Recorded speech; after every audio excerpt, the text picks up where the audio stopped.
el capítulo 2 de Marcos y comenzamos en el versículo 1. Y, hermano, cuando nosotros estamos en pecado, o sea, yo en mi vida personal,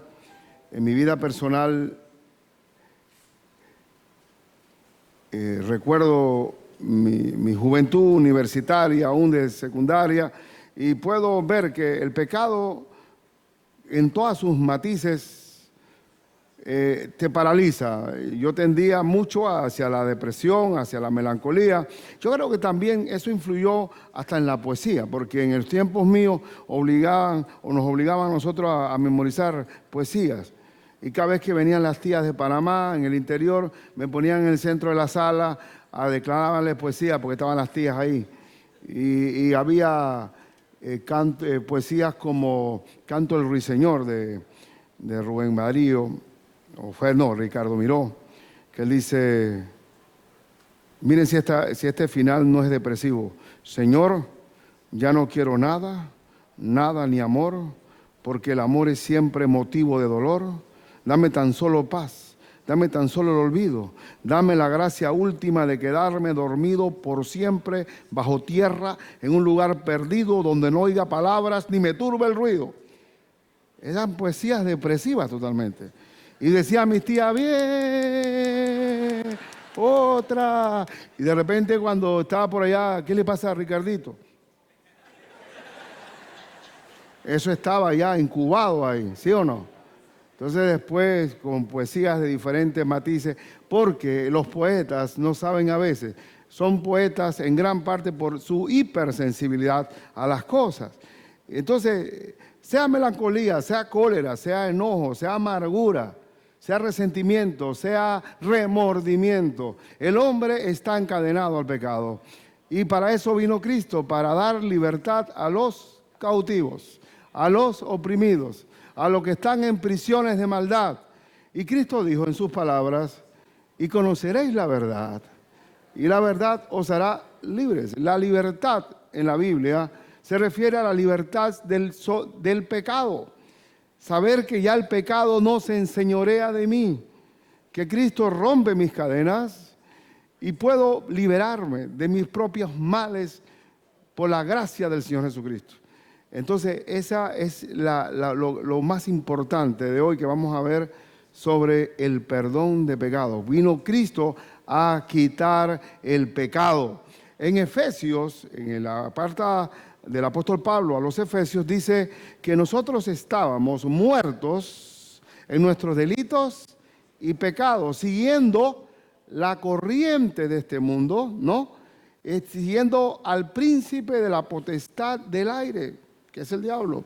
Es decir, estábamos muertos, y por eso tengo aquí un pez, no sé si lo logran distinguir, un pez muerto. Un pez muerto llevado por la corriente. Ese era tú y yo. Simplemente seguíamos la corriente del mundo. Espiritualmente estábamos muertos. ¿Cuándo vino a tener vida espiritual nuestro ser? Cuando el Señor nos perdonó, cuando vino a nuestra vida. Ahí vinimos a tener vida. Todo lo que hicimos fuera de Cristo era camino de muerte. Yo soy el camino, la verdad y la vida. Nadie va al Padre sino es a través de mí.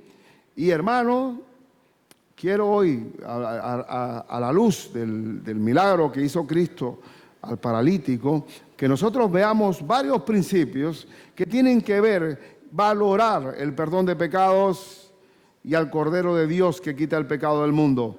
Nosotros podemos ver como primer principio en esto de Marcos 2, que cada vez encontrarse con Jesús, si nosotros nos encontráramos hoy físicamente con Cristo y nos reunimos en torno a Él, ¿qué usted cree hace Cristo con nosotros?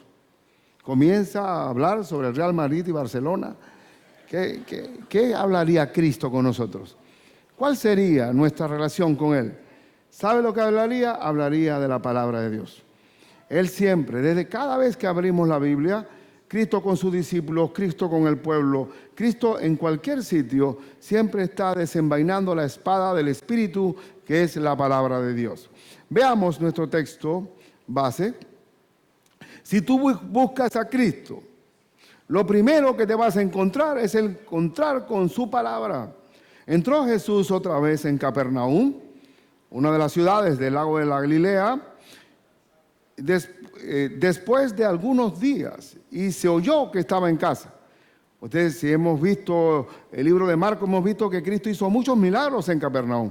Después se fue a los lugares vecinos, ahora retorna. ¿Qué va a pasar ahí? Va a venir gente. E inmediatamente se rejuntaron muchos, de manera que ya no cabían ni aún a la puerta. ¿Y ahí qué hizo con tanta gente? Y les predicaba la palabra. Siempre Cristo está sanando, está enseñando, está predicando continuamente. Y la iglesia también está haciendo lo mismo. La iglesia tiene que liberar a los cautivos porque esa es la gran comisión y tiene que enseñar, enseñándoles que guarden todas estas cosas que yo os he enseñado. Y aquí, yo estoy con vosotros todos los días hasta el fin del mundo. Siempre que hay una reunión de creyentes, tiene que haber la palabra de Dios abierta. ¿Por qué? Porque si la tenemos abierta, está Cristo con nosotros hablando. Está Cristo sentado con nosotros. Toda reunión cristiana tiene que tener la voz del Señor ahí con nosotros. Y por eso, quiero decirte algo. La palabra de Dios es viva y eficaz y es más cortante que toda espada de dos filos. Y penetra hasta partir el alma y el espíritu, las coyunturas y los tuétanos. No, y penetra, espada de dos filos que penetra hasta partir el alma y el espíritu, las coyunturas y discierne los pensamientos y las intenciones del corazón. Es decir, lo que hace que penetre uno hasta el tuétano, que es el líquido de los huesos, es la palabra de Dios. Si yo como predicador no pongo la Biblia por delante, Ricardo no sirve para penetrar hasta lo más profundo. Es la Biblia la que penetra hasta lo más hondo. Y quiero decirle algo, hermano. Si usted se levanta de la casa y se mete a vivir afanosamente enfrentando el día, hace una lista de qué tengo que hacer hoy, del 1 al 10, y comienza a hacerlo, no ora, no se armoniza con Dios, no busca comunión con el Señor, no medita en torno a la palabra, usted va a tener un día lleno de afán, de ansiedad, de turbación, de pesar, y cuando viene a la casa dice estoy cansado, como si hubiera puesto bloque y que había trabajado con cemento. Y sencillamente es porque nosotros estamos diseñados por Dios para vivir dependientes del Señor, no independientes. Cada vez que hacemos las cosas en nuestras propias fuerzas, decaemos, nos frustramos, acusamos a los otros. Y el mejor ejemplo de esto está aquí en Lucas. Lucas capítulo 10, donde está las dos hermanitas Marta y María. Lucas 10, versículo 38 al 42. Aconteció que yendo de camino, entró en una aldea y una mujer llamada Marta le recibió en su casa. Esta tenía una hermana que se llamaba María, la cual sentándose a los pies de Jesús, oía su palabra. Pero Marta se preocupaba con muchos quehaceres y acercándose dijo, Señor, ¿no te da cuidado que mi hermana me deje servir sola? Dile pues que me ayude. Cuando uno está envuelto en los afanes de la vida, termina hasta regañando a Dios. Marta está llamándole la atención a Cristo. Señor, ¿no te da cuidado que mi hermana no me ayuda? Son 12 comensales. 12. Más mi hermana, 13. Y yo aquí solita tengo que ir donde el chino. Tengo que cortar la zanahoria. Tengo que estar con todos los calderos prendidos. Aquí no hay gas, aquí es leña. Y entonces, esta mujer haraganeando, vaga, ahí sentada al frente tuyo, y tú no le dices, oye, va a ayudar a tu hermana. Cuando uno no tiene a Cristo por delante, termina culpando a los demás, termina señalando. Y ahora, ¿Cristo cómo lo reprende? ¿Cuáles son las palabras exactas que le da el Señor? ¿Qué le dice? Respondió Jesús y le dijo, Marta, Marta. Pero también usted, hermano, no se sienta excluido. Puede poner Marto, Marto. Hombre también. Afanada y turbada estás con muchas cosas. ¿Cuánto afán hay en la vida? Dígame usted, todo el mundo se cree que tiene más problemas que otros. Todo el mundo se cree como el Charles, el Atlas griego, que está sosteniendo el mundo. No me hables, que estoy muy ocupado, ¿ah? Nadie me moleste. Todo, es un afán de todo. No podemos, y entonces creemos que somos los únicos que estamos llenos de problemas. Y es una falsedad. Lo que nos da paz para enfrentar la vida es Cristo. Mi paz os dejo, mi paz os doy. Por nada estéis afanosos, si no sean conocidas vuestras peticiones delante de Dios en toda oración y ruego con acción de gracias, y la paz de Dios, que sobrepasa todo entendimiento, guardará vuestros corazones y vuestros pensamientos en Cristo Jesús. Si yo me detengo del afán, digo, Señor, estoy bien turbado con tantas cosas, pero busco el refugio del Señor. El solo hecho que me dé la paz para quietar mi área mental y mi área emocional, ya el Señor tiene control del asunto. Pero no, salimos ahí, salimos como nos amanecemos, enfrentar un tránsito canalla y después culpamos a Dios que se olvidó de nosotros. Si tenemos, encomienda a Jehová tu camino y confía en Él y Él hará. Pero, ¿qué le dice el Señor? Afanada y turbada estás por muchas cosas, pero solo una cosa es necesaria. Escuchen bien, solo una cosa es necesaria. Tú te crees muy emprendedor y lleno de fuerza. No, Señor, te equivocas. Eres frágil, la mujer es más frágil, pero el hombre es frágil también. Somos vasos de barro. Una sola cosa es necesaria y María, escuchen, ha escogido la buena parte, la cual no le será quitada. Cada vez que tengo comunión con mi Señor en su palabra, tengo un tesoro que nadie me lo puede quitar. Tengo un contentamiento, un consuelo de las Escrituras, una exhortación que nadie me la puede quitar. Y puedo enfrentar un mundo de caos con la ayuda del Señor. Nadie es fuerte en sí mismo. Mis papás, mi papá y mis tíos eran muy machistas, ¿no? Ellos, muy machistas. Y siempre se vacilaban entre ellos mismos quién era más hombre que el otro. Y siempre dice, poste de macano negro soy yo. El macano es una madera de poste que eso, si le das con el machete, se quiebra el machete, de lo duro que es el macano. Entonces ellos se ponían, yo soy poste de macano negro, hombre como yo. Ahora nada más queda uno vivo, que es mi tío Román, uno tío, oye tío, ¿y usted también es macano? Digo, yo nunca dije eso, no lo decía, ellos lo que decían. Siempre el muerto no se puede defender, ¿no? Pero, y en verdad, el Señor, gracias a Dios por la edad, porque la edad nos humilla. La edad reconoce nuestra impotencia, nos postra. La enfermedad nos acerca al Señor. Desgraciadamente, el hombre necesita una gran prueba para acercarse al Señor, ¿sí o no?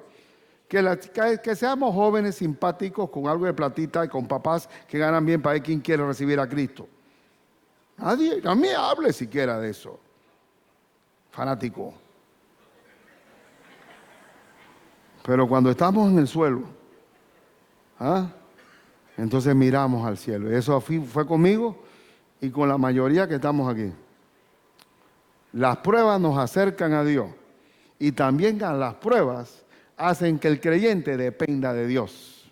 Así que, ¿vamos a tener una vida de Walt Disney? No. Vamos a enfrentar pruebas en la vida, pero con Cristo somos más que vencedores. Y todo lo que hagamos va a salir bien, porque el Señor va delante de nosotros y va a ser una buena aventura. No les gusta a uno ver las aventuras de Indiana Jones, Todo el mundo queda, oye, pero el tipo enfrenta tigres, leones, enemigos, y al final gana. Digo, es igual la vida de fe. Estamos enfrentando diferentes aventuras, pero al final es una buena aventura. ¿Sí o no? Él es el que escribe esa aventura y nos glorificamos porque vemos a lo largo de la vida cómo Dios intervino en cada ocasión de nuestra vida. Pero entonces, ¿cuál es la enseñanza? Si me quiero acercar a Cristo, me tengo que acercar a su palabra. Y tenemos una cosa que nadie nos puede arrebatar. Es un principio que se ve aquí cuando Cristo ahí en Marcos llegó a esa casa de Pedro en Capernaum y comenzó a predicar la palabra de Dios. Segundo principio que vemos aquí. Hermano, hay que hacer todo esfuerzo para llevarlos al Señor, a llevar a la gente a Cristo, a hacer todo el esfuerzo. Dijo el Señor, venid en pos de mí y os haré ¿qué? Pescadores de hombres. Pero hay peces y peces. Si yo me voy aquí al lago del Canal de Panamá, uno de los lagos, yo tiro ahí un anzuelo y pesco bastante. ¿Por qué? Porque son peces sargento. Peces sargento. Ellos están ahí, vivitos. Pero hay unos peces complicados, como ese que tengo aquí. Estos peces raros y feos. Hay un programa en el cable que se habla sobre pesca de peces monstruosos. Bueno, este pez, para poder pescarlo, había que meterse en el fango, había que ahí darle y pelear con el pez. Esos son peces raros. Nosotros vamos a ver aquí un ejemplo de unos amigos que están llevando un pez de este tipo a los pies de Cristo. Hombre cansado de la vida, paralítico, parapléjico, no había un músculo que pudiera mover porque estaba todo atrofiado, totalmente postrado. La parálisis en la Biblia se refiere también, es una figura del pecado. Y vamos a ver en los versículos, dice, entonces vinieron a él unos trayendo un paralítico que era cargado por 4. Mira que tenía, no era por 2, sino por 4. ¿Qué significa eso? Que era un peso muerto. Ese hombre era totalmente, no había movimiento que ayudara, un peso muerto. Y como no podían acercarse a él, o sea, a Jesús, a causa de la multitud, a veces los mismos hombres son una barrera para acercarnos a Cristo. Pero uno tiene que caminar por encima de los hombres, de las opiniones. Siempre los primeros, dice Cristo, que los primeros enemigos del hombre serán de los de su propia casa. Y entonces la misma barrera humana no permitía que los 4 amigos llevaran a este paralítico cerca de Cristo. ¿Y qué hicieron? Una ocurrencia. Descubrieron el techo de donde estaba y haciendo una abertura, bajaron el lecho en que yacía el paralítico. Pero hermano, yo quiero que usted se transporte ahí. Póngase a pensar que usted está oyendo a Cristo y todo el mundo allí de repente comienza a caer tablas, paja en el cielo. ¡Ey, bájate tú primero! Sí, dale, suéltalo, ya lo tengo agarrado, dale. Y Cristo interrumpe la clase y comienza, oye, y la gente sentada, y dale, ya lo agarraste, sí, cógelo, bien. ¿Qué usted hubiera hecho ahí? Y el dueño de la casa dice, oye, me han destruido mi propiedad. Cualquier otro conferencista internacional, oye, ¿cómo van a interrumpir mi conferencia? ¡Qué barbaridad, qué impertinencia! Pero Cristo lo vio gracioso. Debió hasta sonreírse del asunto. Porque el Señor dice en su palabra que a Él no le interesa que nos seamos inoportunos. Que dice, Él dio el ejemplo de aquel hombre que vino a medianoche a pedir pan. Y le dice el otro amigo de adentro, ya estamos dormidos, venga mañana. Y el hombre insistía, dame pan. Hasta dice Cristo, se va a parar y le va a dar los panes, no porque sea su amigo, sino para quitárselo de encima. Pero ustedes no, ustedes pueden tocarme la puerta cuando les da la gana. Pedid y se os dará, buscad y hallaréis, llamad y se os abrirá, porque todo aquel que pide, recibe, y el que busca, halla, y al que llama, se le abrirá. Entonces al Señor no le interesa esos asuntos inoportunos. lo vio, debió haber expresado una sonrisa. Porque uno, cuando busca al Señor y está llevando a alguien a Cristo, no importa cómo, tenemos que llevarlo, esforzarnos por ese pez para llevarlo a los pies de Cristo, porque es el único que puede levantarnos de la parálisis del pecado. El hombre sin Dios está vacío. Y el famoso matemático Pascal, creyente, dijo un pensamiento. El hombre tiene un vacío en él que solamente puede ser llenado por Dios. Y qué tremendo que Pascal tiene la fórmula del vacío.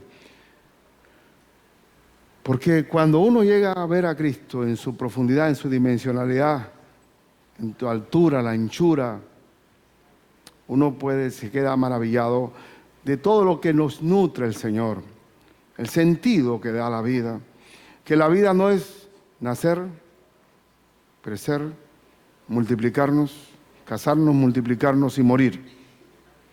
No es la metamorfosis. No, la vida tiene sentido con el Señor. Y ahora, hermanos, ¿qué es lo que estamos aprendiendo aquí? Que hay que hacer el esfuerzo para llevar al Señor a la gente.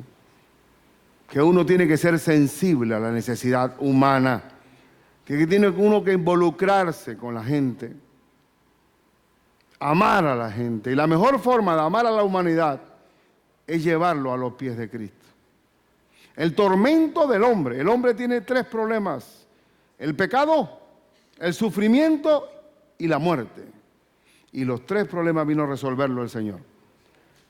Y por eso no podemos estar pasivos de dejar morir a la gente sin Cristo como peces muertos. Un ejemplo de esfuerzo, un ejemplo de querer buscar al Señor y encontrarse con Él, lo tiene Zaqueo en Lucas 19.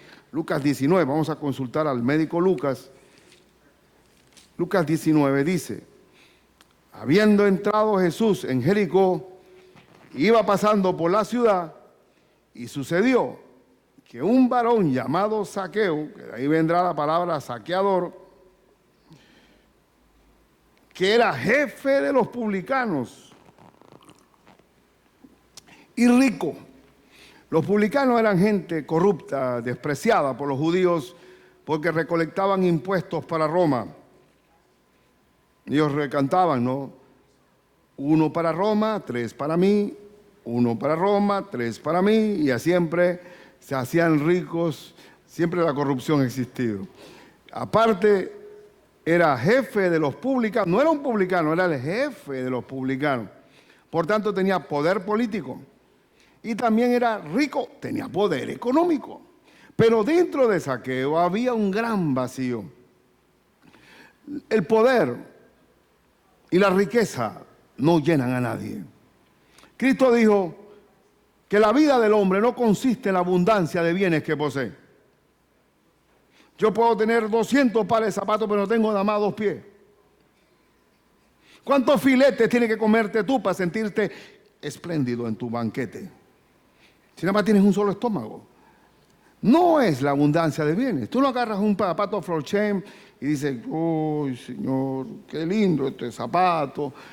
O te sientas en un BMW y lo compraste, empeñaste tu vida en ese carro, pero a los 6 meses, cuidado que antes ya el carro pasó algo que no tiene importancia. Entonces piensas en otro.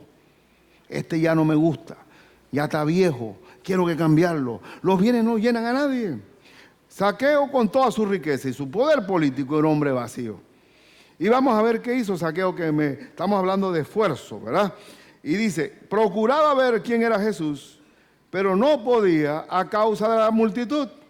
Otra vez, el impedimento del hombre para llegar a Cristo. Pues era pequeño de estatura. Y entonces, ¿qué significa esto? Que Zaqueo quería ver a Cristo, pero cuando Cristo pasó por la ciudad estaba la gente al frente. Y él tendría que estar haciendo así, porque era chiquito, más chico que yo. Así que el salto tenía que ser un salto fuerte. Y la gente diría también, yo no le voy a dar a ese bandido paso aquí para que vea. Ciérrate más que hace ese odioso hombre atrás de nosotros. Pero Zaqueo, un tipo chispa, empresarial, rápido de mente. Él dice, yo a que no puedo crecer más, lo que voy a hacer es ponerme arriba. ¿Cómo? Se le ocurrió algo que solamente los niños pueden hacer. Si uno pone a ver, dice que corriendo delante subió a un árbol sicómoro para verle, un árbol grueso, de ramas gruesas también, porque había de pasar por allí. Zaqueo hizo algo, yo supongo que en ese árbol sicómoro debían haber 10 niños más. Los niños son los que buscan los árboles, ¿o no? Y Cristo dice que para buscarlo a Él tenemos que hacernos como ¿qué? Como niños. Así que era el último. ¿Quién de ustedes, nosotros adultos, nos subimos a un árbol para ver a una gente? Yo soy interiorano. Siempre los que estaban arriba de los palos eran los niños. Y nosotros, el Zaqueo, estaba buscando a Cristo y buscó la manera de encontrarse con Él.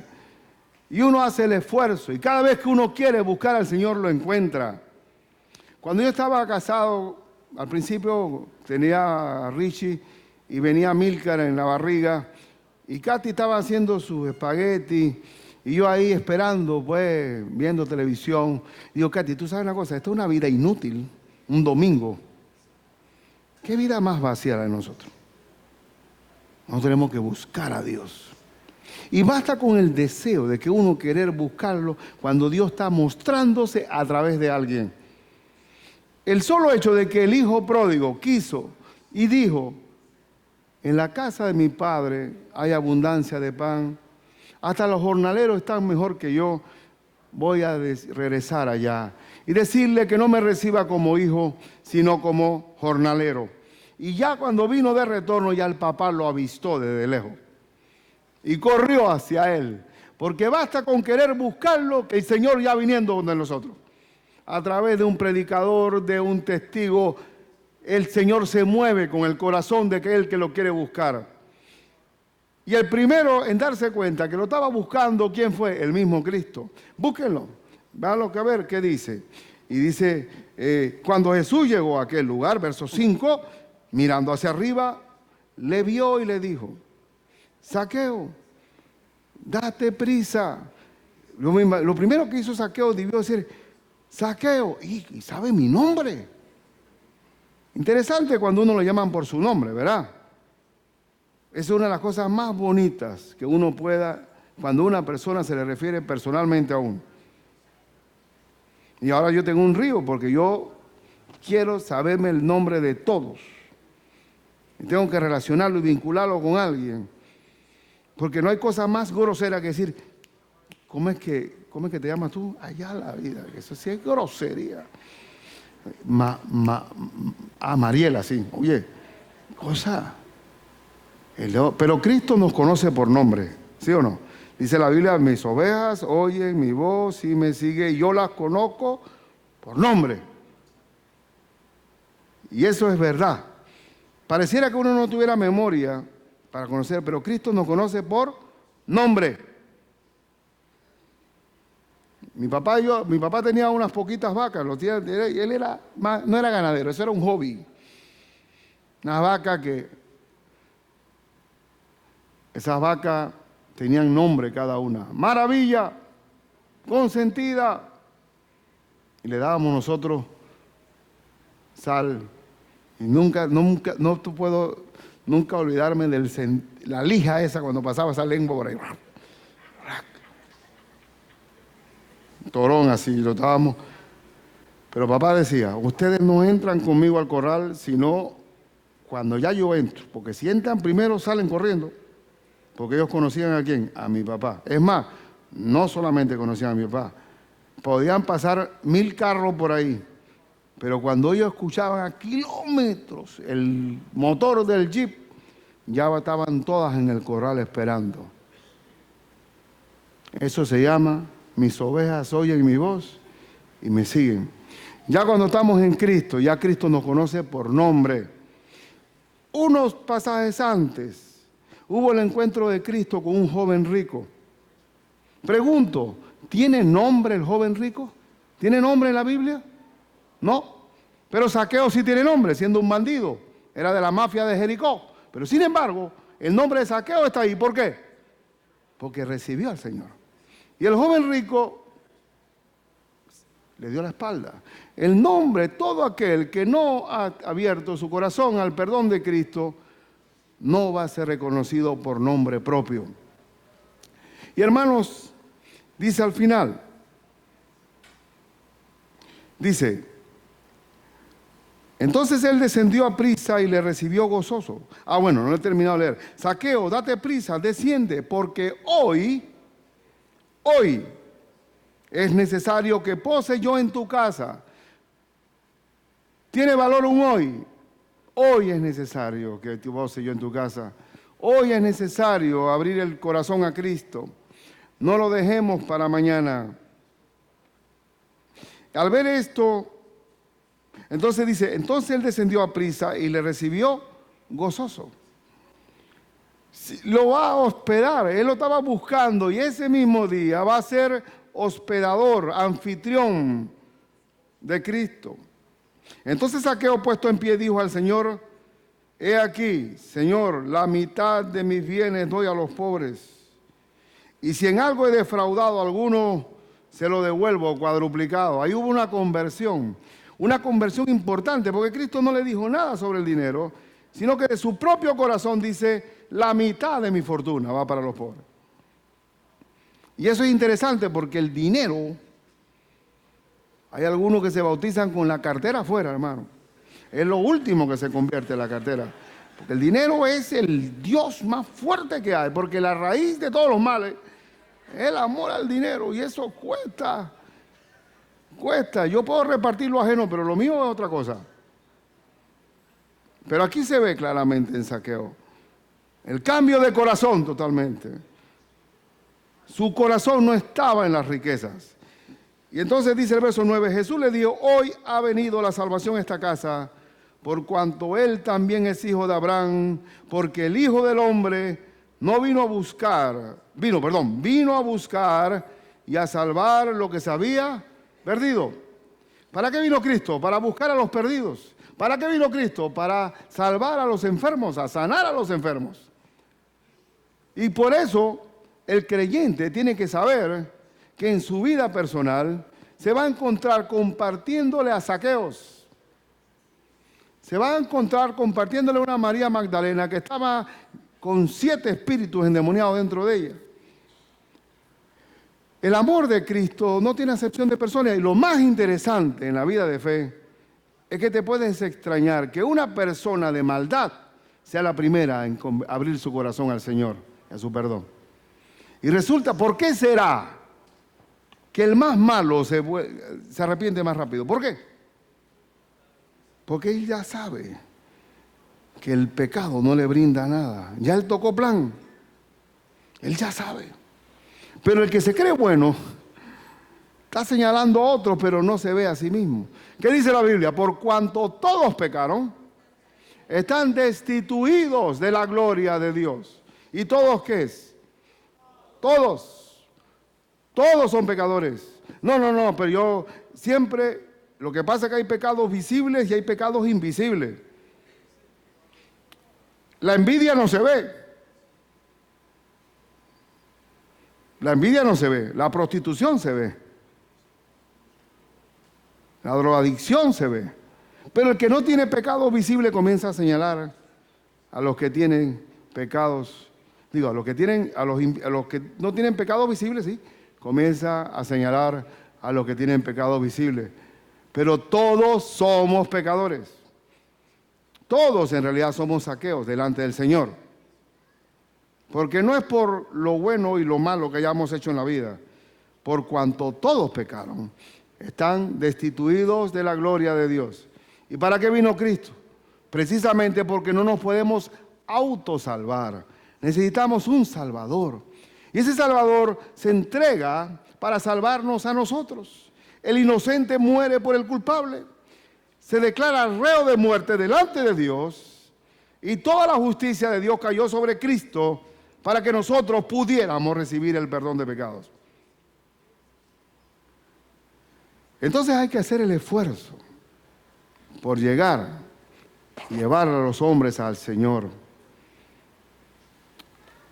Posiblemente hay personas así que como ese pez que está ahí, que son difíciles para alcanzar, pero para Dios nada es imposible. Algunas mujeres ya cansadas dicen, pastor, siga orando por mi esposo, aunque él ya no tiene remedio, ¿eh? Ya no tiene remedio. Eso ya yo sé, ya sé qué clase de fe es esa. Para Dios nada es imposible para Dios. El mismo apóstol Pablo, que fue un perseguidor, se convirtió después en el paladín, predicador del Evangelio. Ahora, otro ejemplo, otro principio importante es que siempre Satanás va a tener su agente secreto. Va a tener un agente secreto infiltrado en las filas de la iglesia. Ya lo hemos visto. Antes eran demonios que lo perturbaban al Señor y ahora son escribas, después van a ser fariseos, intérpretes de la ley. Todas estas sectas judías van a estar siempre acusando al Señor, objetándole. ¿Y por qué ustedes creen que estos fariseos son peor que los demonios? A ver, ¿por qué piensan eso? O yo pienso eso y usted pensará igual que yo.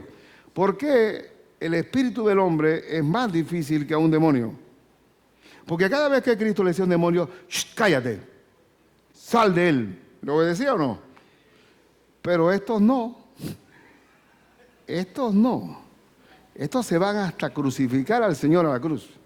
Ellos van a ser los acusadores. ¿Por qué el hombre es más irreverente que...? Porque en el mundo espiritual el demonio sí sabe que hay rangos. Pero el hombre irrespeta. El hombre blasfema. El hombre se va contra Dios. Y aquí vamos a leer la parte esta. El principio de que siempre hay un agente secreto.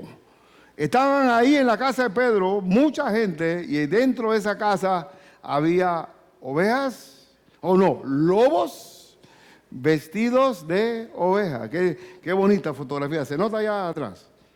Qué bonita, se ve. Ya uno con la experiencia de tratar con lobos, y aquí usted puede ver el comportamiento del lobo, lo puede ver en este pasaje, cómo trabaja el lobo. Dice, al ver Jesús la fe de ellos, dijo al paralítico, hijo, tus pecados te son perdonados. Hay muchos pecados que tienen consecuencias físicas con nosotros. No todos, pero hay una consecuencia física. Pero el pecado es símbolo también del parálisis. Y para poder nosotros levantarnos de la parálisis, tiene que Cristo perdonar nuestros pecados. El perdón es muy importante. Hay personas que han vivido bajo el remordimiento de cosas que hicieron en el pasado. Hay otras que no viven del remordimiento, sino del resentimiento por lo que le hicieron a ellas. Y se amargan y llevan las cadenas a todos lados, porque ellas quedaron mirando hacia atrás, hacia su pasado. No se perdonan a sí mismos. Hay personas así. Y el perdón es necesario porque el perdón es liberador. Y una vez Cristo nos perdona, nos libera de esas cadenas. Nos libera de esta cadena. Entonces, dice, verso 5, 6, estaban ahí sentados algunos de los escribas, los cuales cavilaban en sus corazones. ¿Qué significa la palabra cavilar? Estaban razonando dentro de ellos. ¿Qué razonaban? Verso 7. ¿Por qué habla este así? Blasfemias, dice. La palabra blasfemia significa una ofensa directa a Dios. ¿Quién puede perdonar pecados si no solo Dios? Pregunto, ¿Cristo es Dios? Padre, Hijo, Espíritu Santo. Cristo dice, en el principio era el verbo, y el verbo era Dios, y el verbo era con Dios, y aquel verbo, dice el verso 14 de Juan 1, se hizo carne y habitó entre nosotros. Y vimos la gloria del unigénito del Padre, lleno de gracia y de verdad. Cristo es la plenitud de la deidad. Cristo es todo. Una vez Felipe le dice a Jesús, uno de sus discípulos, le dice, Señor, muéstranos al Padre. Felipe quería que el Padre lo saludara a ustedes desde los cielos. Aquí estoy. ¿Cómo están? Sí, sí, él es hijo mío. Sí, sí, sí. No hay problema, tranquilo. Felipe le dice, muéstranos al Padre y nos basta. Ay, qué cosa. Quería señales celestiales, que se abrieran las cortinas del cielo y el Padre lo saludara. ¿Y qué le dijo Cristo a Felipe? Felipe, tanto tiempo hay que estás conmigo. El que me ha visto a mí, ha visto al Padre. Y el Hijo del Hombre, el Hijo de Dios, tiene el poder para perdonar pecados. Es el único que quita el pecado del mundo. Nadie puede quitar pecado, porque yo soy el camino, la verdad y la vida. Nadie va al Padre si no es a través de mí. Nadie va al Padre. La única forma que el hombre pueda llegar al Padre Celestial es por la sangre de Cristo, por el puente que es Cristo Jesús. Es el único mediador entre Dios y los hombres, Jesucristo. Y por tanto, cuando Cristo dice yo soy el que tiene, no es una blasfemia decir que yo perdono pecados. Es el único que pagó por nuestros pecados en la cruz. Y por eso puede perdonar pecados. Y conociendo, dice el verso 8, luego Jesús en su espíritu, que cavilaban de esta manera dentro de sí mismos. Eso demuestra que Cristo es omnisciente, conoce nuestros pensamientos. Les dijo, ¿por qué caviláis así en vuestros corazones? Y aquí viene una parte interesante porque Él es maestro, Él tiene didáctica, pedagogía. A mí me encanta y aprecio a Cristo como maestro. Cristo es maestro y tiene otra cualidad, ¿cuál es? Señor. Él es Señor, Él es el amo de mi vida. Pero Él también, ¿qué es? Maestro. Entonces Él como maestro nos enseña y como Señor nos llama a que le obedezcamos de lo que nos enseñó. Es un maestro que enseña su mandamiento y Él como Señor exige obediencia. Ahora Él dice, ¿ustedes objetan de que yo puedo perdonar pecados? Y viene una parte que solamente alguien como el Señor Jesús podía hacer lo que sigue. Y dice, ¿qué es más fácil? Y le pregunto a ustedes, ¿qué es más fácil decir al paralítico? ¿Tus pecados te son perdonados? O decirle, toma tu lecho y anda. ¿Qué es más fácil? ¿Ah? ¿Qué piensan ustedes? Si yo le digo, Raúl, tus pecados te son perdonados. ¿Es fácil o no es fácil? Es fácil. Pero no se puede ver. Yo no tengo poder para perdonar pecados. Cristo sí. Pero es fácil decir la palabra. Pero ¿qué es más fácil? Tus pecados te son perdonados. Pero decir, levántate, toma tu lecho y anda. Eso sí es difícil. En un paralítico que tenía años de estar postrado.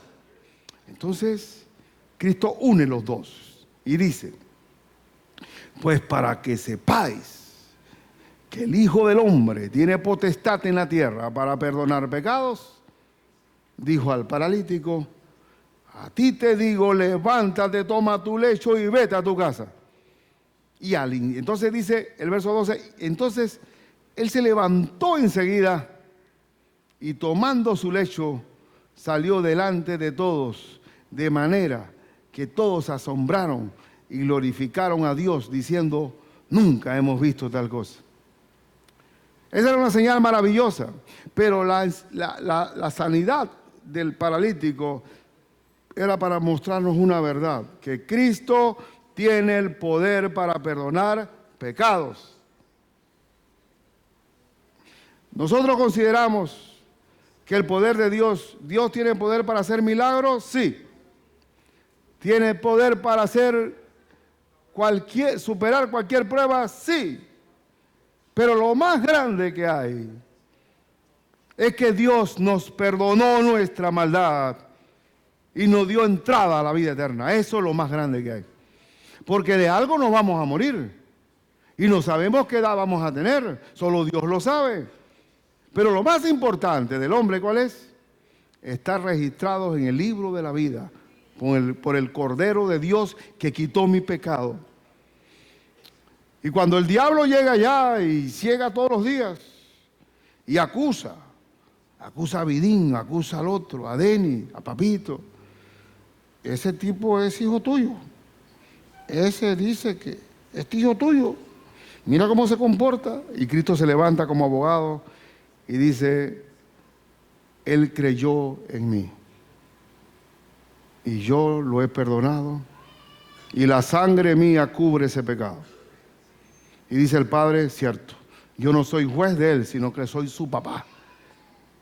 Y el diablo, ¿qué dice? Tiene que echar para atrás. Porque nadie podrá acusar ni condenar a los hijos de Dios. Nadie. Y el ejemplo fue aquella mujer adúltera que fue sorprendida en el acto mismo del adulterio. Y le pregunta a Cristo, ¿dónde están los que te acusan? ¿Dónde están los que te condenan? Dice, no hay ninguno, Señor. Yo tampoco. Vete y no peques más. Nosotros no podemos ser acusados. Así que no vivamos de remordimiento. ¿Sabe qué? El que vive de remordimiento dice que yo no me puedo morir todavía, yo no me he arreglado todavía, no me he arreglado. Tengo que arreglar ciertas cosas, todavía no estoy preparado. Digo, nadie está preparado. La sangre de Cristo es la única que nos tiene preparados. Porque si no llegamos con la garantía del perdón de pecados de Cristo, ni se váyase preparando para el infierno. Porque así sí, horrenda cosa es caer en manos del Dios vivo. Por eso el perdón viene, el perdón de pecados nos da acceso directo al trono de Dios. Y solamente puedo decir, Señor, yo estoy aquí por la gracia de Jesucristo. No por perfecto, sino porque he sido perdonado por ti, Señor, a través de tu Hijo. Y Cristo sabe también que para poder vivir una vida santa en esta tierra, tiene que venir el Espíritu Santo a nosotros. Porque si el Espíritu Santo no nos viene a ayudar en esta nueva vida, tenemos que decir, Señor, sálvame y mátame por ahí mismo, porque yo no puedo estar a la altura de tus demandas. Entonces el Señor nos suministra, ¿qué? El Espíritu Santo, que es la garantía de nuestra salvación.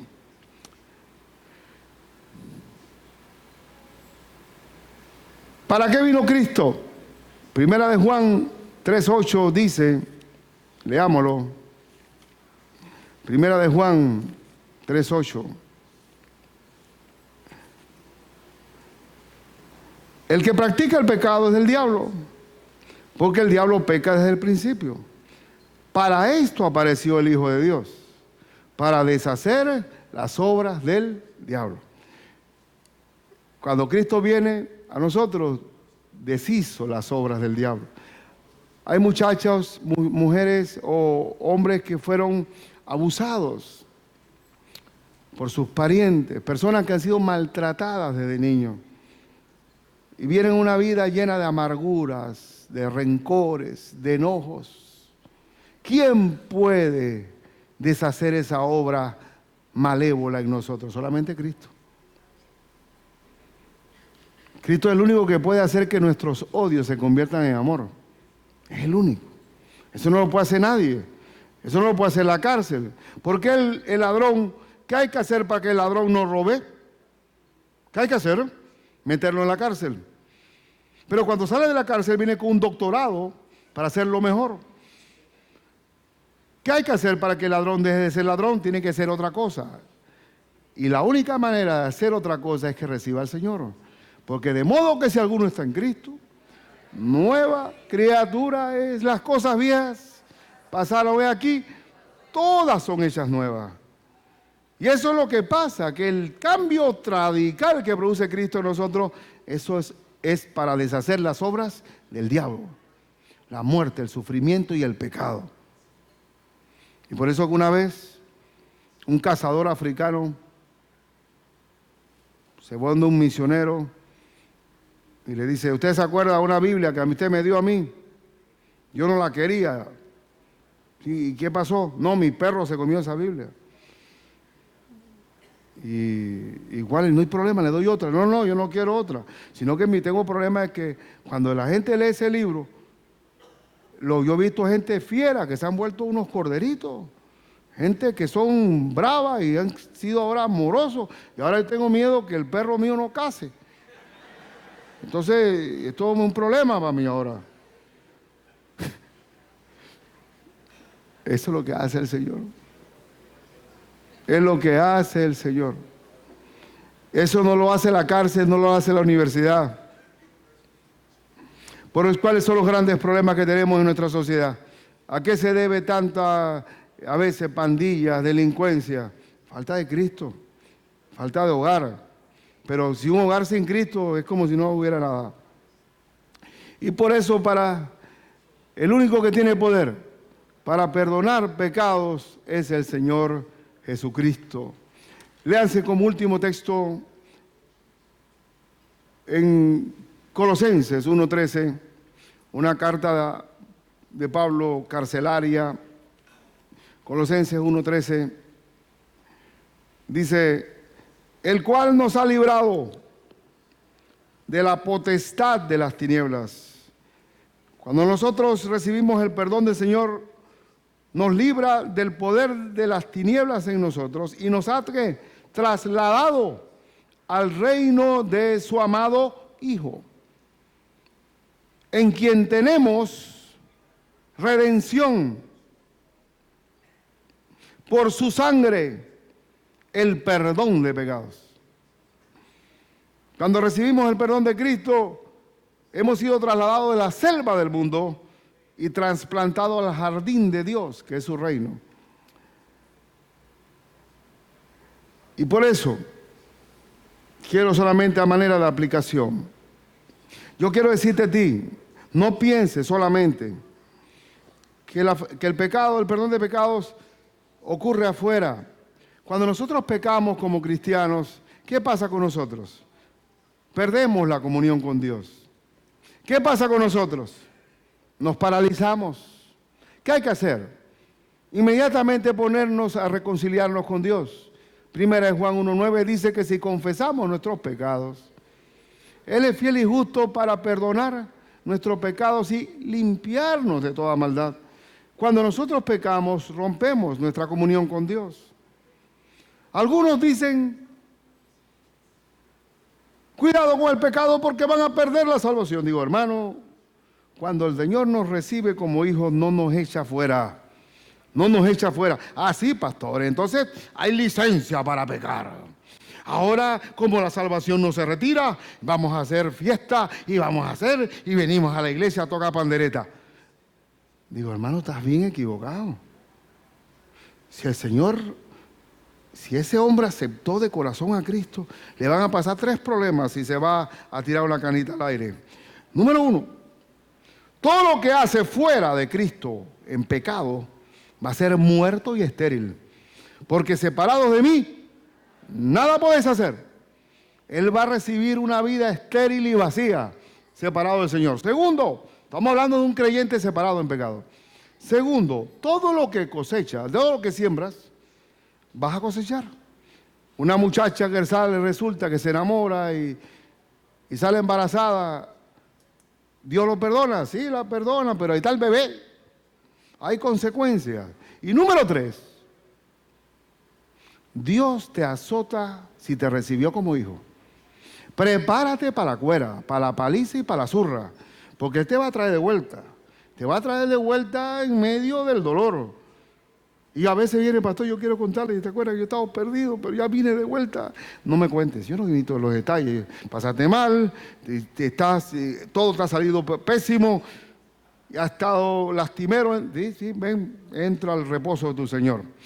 Hermano, no hay buenas consecuencias para aquel que decide volver a pecar. Hermano, si ya Cristo me salvó, ¿quién quiere volver atrás? ¿Usted cree que yo quiero volver atrás? Yo estoy en una balsa que se está hundiendo en medio del océano y pasa un transatlántico que es mi Cristo, me tira el salvavidas del Evangelio, estoy arriba en el transatlántico y cuando voy en la travesía del transatlántico añoro volver a mi balsa hundida. Ser un bruto. ¿Tú quieres volver a los cerdos? Entonces no has entendido. Si fuera así es porque no sabes, no has recibido la salvación. Entonces, ¿qué hay que hacer si hay pecado? ¿Qué dice la Escritura en Proverbios 28:13? Proverbios 28:13 dice la Escritura, ya estoy en la aplicación final, dice, el que encubre su pecado, ¿qué pasa? No prosperará. Más, el que lo confiesa y se aparta, alcanzará misericordia. Lo confiesa y se aparta, alcanzará misericordia. Yo me he encontrado, hermanos, a manera de aplicación, viendo a los escribas que estaban ahí con Cristo, yo me he encontrado con hermanos, yo no sé si son hermanos, yo digo que son hermanastros, pero no son hermanos.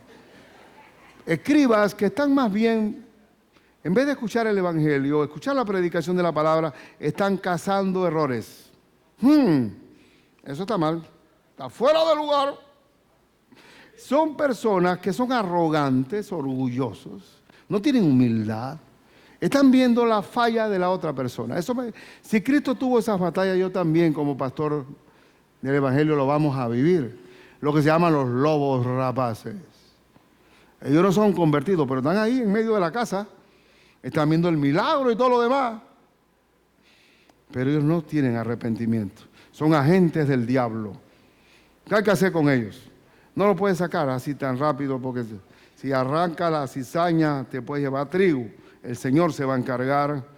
Y cuando tengan que debatir, fue firme y fuerte el Evangelio del Señor. Y lo último nada más, que lo hermoso de haber sido rescatado por el Señor es que cada uno de nosotros tiene un testimonio de vida. Yo era aquel paralítico, yo era aquel hombre que estaba postrado, vacío, encadenado a mis delitos y pecados. Pero vino Cristo a mi vida. Cuando nosotros somos perdonados por el Señor, hay un antes y un después. Entonces viene el testimonio de vida. ¿Quién puede contradecir un testimonio? Tú no puedes contradecir la historia de mi vida. Entonces, cuando una persona recibe al Señor, ahora es un testimonio de lo que el Señor hizo por él. Vamos a orar en el nombre de Cristo. Oh Padre.